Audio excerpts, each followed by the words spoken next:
What's up, everybody, and welcome to another episode of the What's Bubblin podcast. I'm your host, Renee Jameson, and today I'm going to give you 5 ways to reach your people on Instagram. As always, I'm here to help you get and keep your business bubbling, so stay tuned.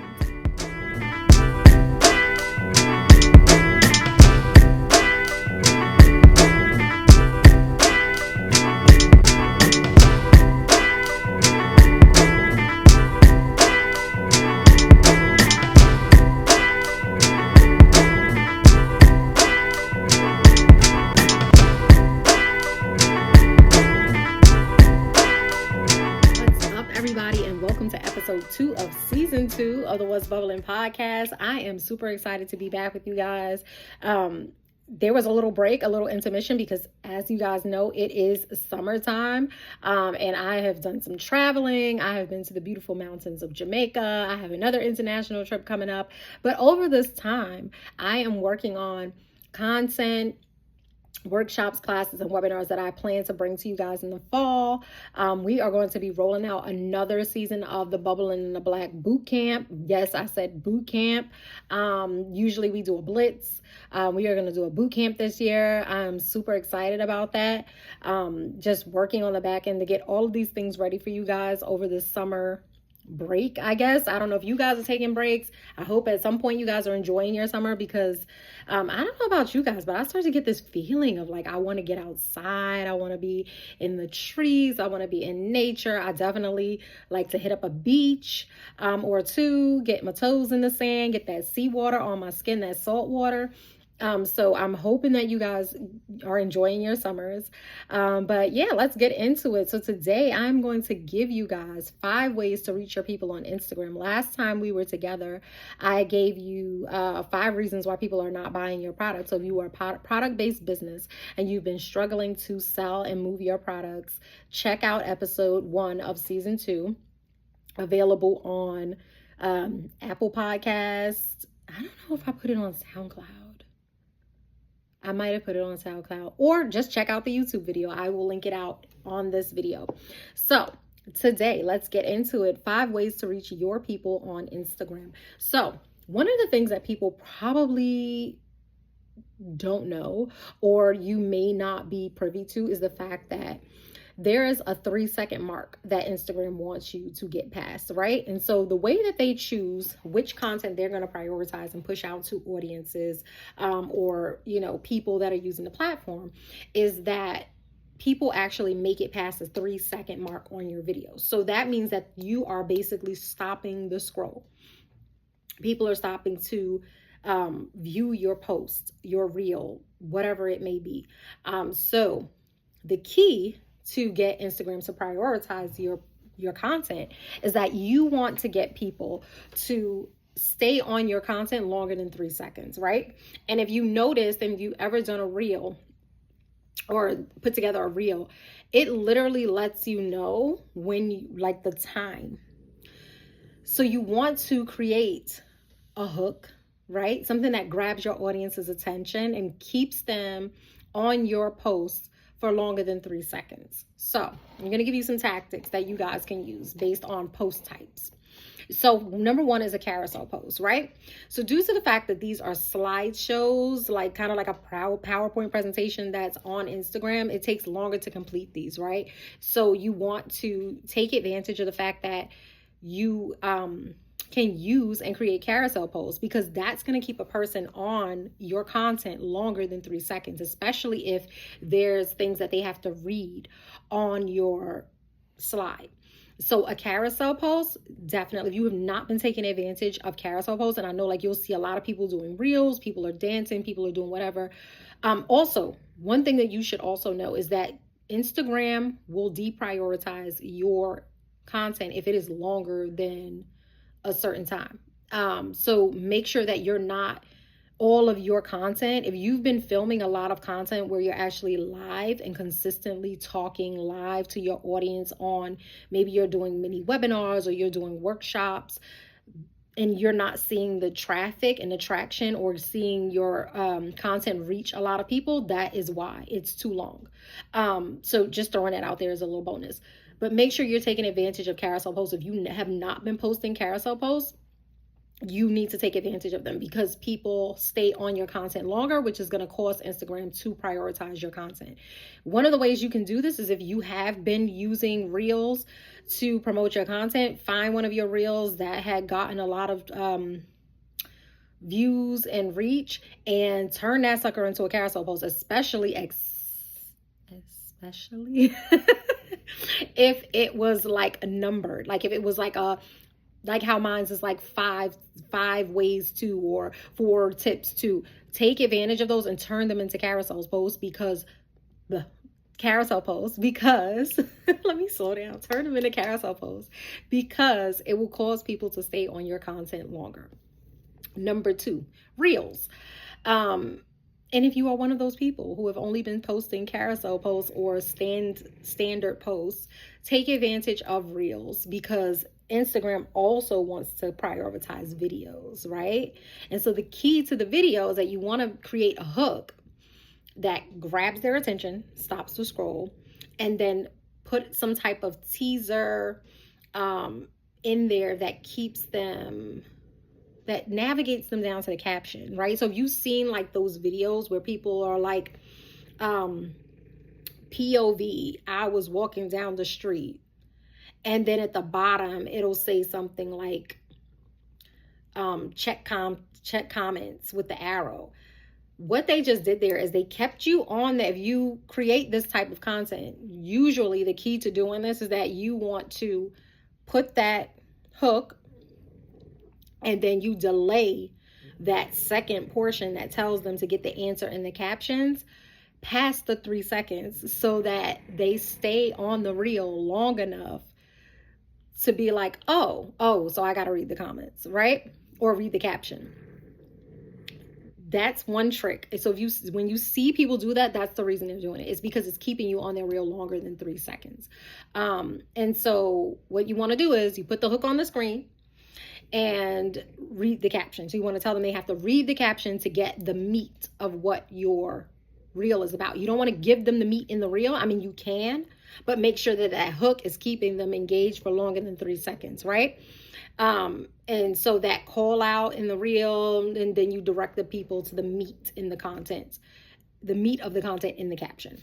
Number 3, direct messages. Instagram also prioritizes people who takes advantage of the DMs, right? So that whole is going down in the DMs, it really does go down in the DMs, and it will cause your reach to go up.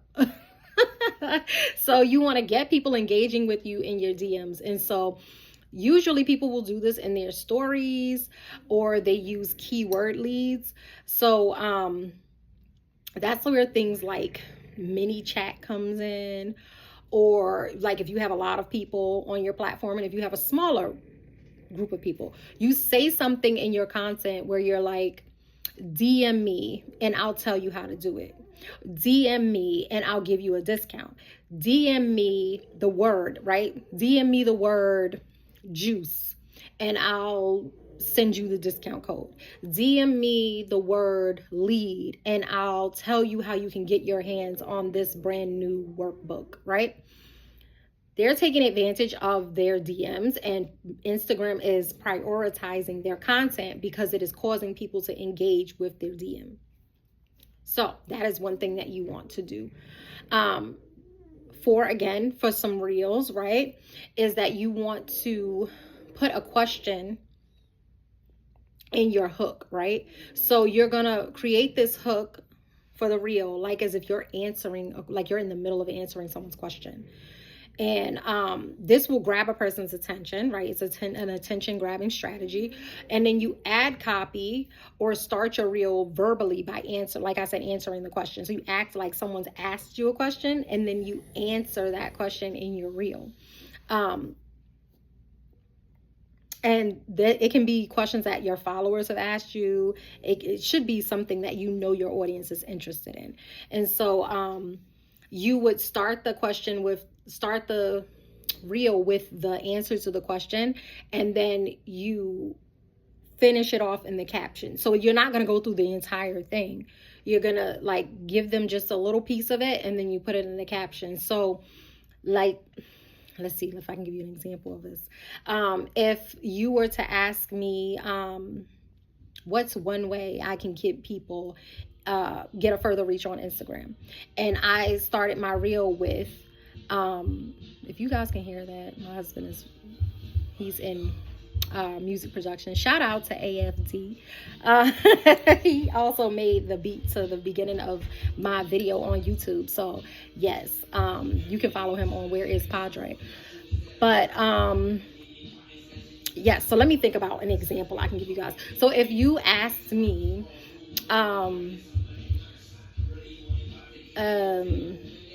what is, like, okay, so pretend I'm going with this concept. So yes, carousel posts can definitely increase your reach. The caption is going to explain to you how carousel posts can increase your reach on Instagram, right?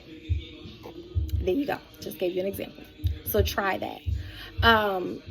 Make your content shareable, right? That's another way. So this is the final way, the fifth way. Make your content shareable. What I mean by that is, and I have been guilty of doing this myself, because we know that I think sometimes when we put in a lot of work to build out our content, to research, to read books, we take the time to actually learn our craft, and we create content. We want people to, we put that little act, right? We trying to get people to follow our page. We want people to share it, and it's also gonna create that reach, put that traffic out there. Sometimes we can be guilty of over branding, right? And people don't want to share overly branded content, right? Like, there, if you ever see like someone has done like a quote card, and that's what I call it, but like a post, and it has like a quote, people like sharing those things, especially if it speaks to their if it speaks to their life, it speaks to something they're going through, it speaks to their style, their lifestyle, their mindset. They want to share it. But sometimes people don't want to share it if it's like overly branded. And what I mean by overly branded is, like, sometimes I like the ones that have like that white background and there's just a black wording on it.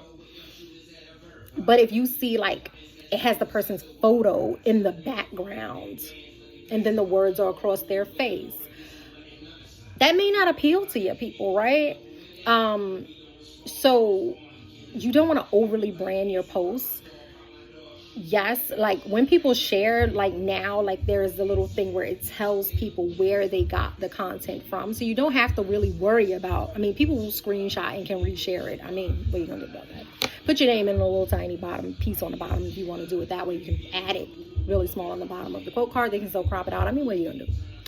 So, I mean, what are you really going to do? If you make it good enough, they'll come back and steal more, I guess. I don't know.